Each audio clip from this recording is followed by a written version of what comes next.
The first time I saw him, I should have pulled the trigger. Instead, I froze, and that hesitation ruined everything I thought I knew about myself. It was a warm summer night in Manhattan, the kind where the air felt heavy with secrets and the streets buzzed with the promise of danger. I was perched on the roof of a luxury hotel, my mission clear: infiltrate, gather intel, and disappear without a trace. Simple, clean, no strings attached. But fate doesn't give a damn about clean exits. And that's when I saw him, Ethan Moretti, the golden son of the city's most feared crime lord. He wasn't supposed to look like that. He wasn't supposed to be standing by the balcony with a glass of whiskey in hand, his shirt clinging to him in the humid air, his expression unreadable except for the faint shadow of loneliness. I should have recognized him as the enemy, a target, nothing more. But in that moment, I didn't see a criminal's son. I saw someone who looked just as trapped as I felt. My name is Daniel Hayes, and I've been trained since I was 17 to bury every emotion deep enough that it never surfaces. But Ethan ripped that armor apart with just one glance. I slipped into his world under the guise of another spoiled socialite, a nobody trying to climb the Manhattan elite. It was supposed to be temporary. Get close, extract information, dismantle the Moretti empire from within. But Ethan made the game messy. He laughed at things I didn't expect him to, his humor biting yet warm. He looked at me as if I wasn't a ghost in the shadows, but a real person worth seeing. And worst of all, when he smiled, when he smiled, it felt like a crime not to want him back. The agency had warned me. Seduction is a weapon, but never let it seduce you in return. I thought I understood that rule. Until the night Ethan cornered me on the balcony, his eyes reflecting the city lights, and asked quietly, "Who are you really?" I lied, of course. Spies are professional liars. But my voice shook, and he noticed. From that night on, I knew I was in trouble. Ethan lived in a world of velvet cages. The wealth, the champagne parties, the expensive suits, they were all a facade. Beneath it, he was just a boy suffocating under his father's empire, unable to breathe without permission. Sometimes, when the party lights dimmed, he'd confess things he probably shouldn't. About the deals his father made, the blood money that built their empire, and the gnawing guilt he couldn't escape. He didn't know I was memorizing every word, storing it for my handlers. He trusted me I was betraying him every second. But the cruelest part? I wasn't just lying to him. I was lying to myself. Because somewhere between the midnight conversations and stolen glances, I stopped pretending. I wanted him, not as a mission, not as leverage, but as Ethan. The first time our hands brushed, it was by accident. A spark, nothing more. But he didn't pull away, and neither did I. The silence stretched, heavy with unspoken truths, until he whispered, "Do you ever feel like none of this belongs to you?" I didn't answer, couldn't, because I knew exactly what he meant. And then he kissed me. It wasn't supposed to happen, and yet it felt inevitable. The kiss was desperate, like we were both drowning and the only way to survive was to cling to each other. His lips tasted like whiskey and defiance, and mine carried the bitter taste of guilt. But in that moment, none of it mattered. For the first time in years, I wasn't a spy. I was just a man who wanted another man so badly it hurt. After that, everything blurred. Nights spent tangled in sheets. His body pressed against mine like he was afraid I'd vanish if he let go. Days filled with stolen touches when no one was looking. Smiles that carried secrets only we understood. And always, in the back of my mind, the ticking clock of betrayal. The agency wanted results. They wanted blood. They wanted the Morettis crushed under the weight of their own sins. And I had the keys, delivered straight from Ethan's lips. All I had to do was hand them over. But how do you destroy the man you've fallen in love with? One night, after a party that left us both half drunk and too honest, Ethan looked at me with raw vulnerability. "Daniel," he said softly, his voice trembling, "if I asked you to run away with me, would you?" I should have laughed it off. I should have reminded myself that I was a spy, and he was the enemy. But instead, my chest tightened, and for the first time, I didn't know whose side I was on anymore.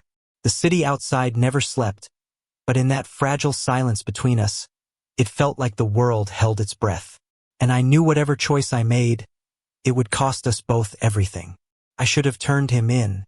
That was the plan, the mission, the reason I'd lived a life of lies for years. But standing in front of Ethan, his trust laid bare and his eyes searching mine as if I were his salvation, I realized something terrifying. I'd rather burn my career to ashes than betray him. The night I made my choice was the night everything exploded. Literally. We were leaving his father's mansion, planning to slip away unnoticed, when chaos erupted. Gunfire shattered the silence, and agents swarmed the estate like vultures. My agency had moved in early, eager to cut the head off the Moretti empire. I should have felt relief. Instead, panic clawed at my chest because Ethan was in the crossfire. He grabbed my arm, eyes wide. "Daniel, what the hell is happening?" Couldn't lie anymore. Not when his life was dangling by a thread. "It's me," I confessed, voice hoarse. "I'm the reason they're here. I'm an undercover agent." For a heartbeat, he just stared. The betrayal flickered across his face, sharp as a blade. But then something softened.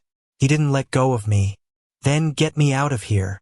I didn't deserve that trust, but I wasn't about to waste it. Bullets cracked the marble walls as we ran through the corridors.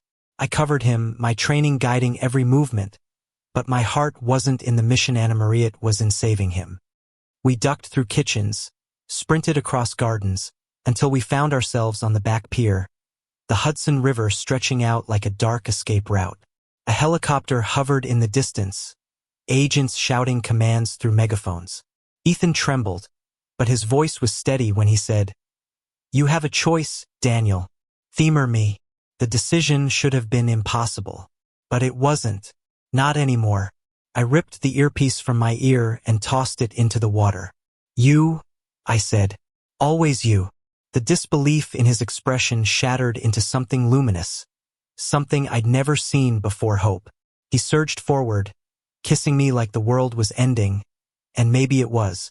Our bodies pressed together, desperate and fierce, the kind of kiss that doesn't ask for permission but promises everything. By the time we broke apart, the agents had reached the pier. I grabbed Ethan's hand. "We jump." His laugh was shaky but real. "You're insane." "Maybe. But do you trust me?" A pause. "Then, with my life." And so we leapt into the freezing river, into the unknown, into a future neither of us could predict. The aftermath was chaos. The Moretti empire crumbled under federal charges, but Ethan and I vanished like smoke, slipping through cracks no one knew existed. For months we were ghosts, moving from city to city, surviving on stolen moments and borrowed time. And yet, in that fragile, dangerous freedom, we built something real. We found quiet corners of the world where no one cared who we were, where we could just exist. I taught him how to disappear, how to breathe outside the shadow of his father's empire. He taught me how to feel again, how to live without armor. But love doesn't erase scars. Some nights, I woke in a cold sweat, haunted by the faces of the men I'd betrayed, by the knowledge that one wrong step could bring it all crashing down. Ethan would hold me through it, whispering, "We're here. We're alive. That's enough." And maybe it was. The last time we stood on a rooftop overlooking Manhattan, months after the night we fled, the city glowed like it was brand new. Ethan slipped his hand into mine, his grip steady. "Do you regret it?" he asked softly. I turned to him, studying the man who had undone me in every way possible. Walking away from everything I thought I wanted? No. Falling for you? Never.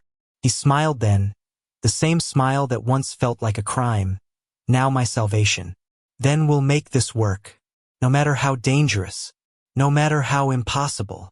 And for the first time in years, I believed it. Because love, real loveliest, the one mission you don't survive by winning. You survive by surrendering. And I had surrendered completely to Ethan Moretti.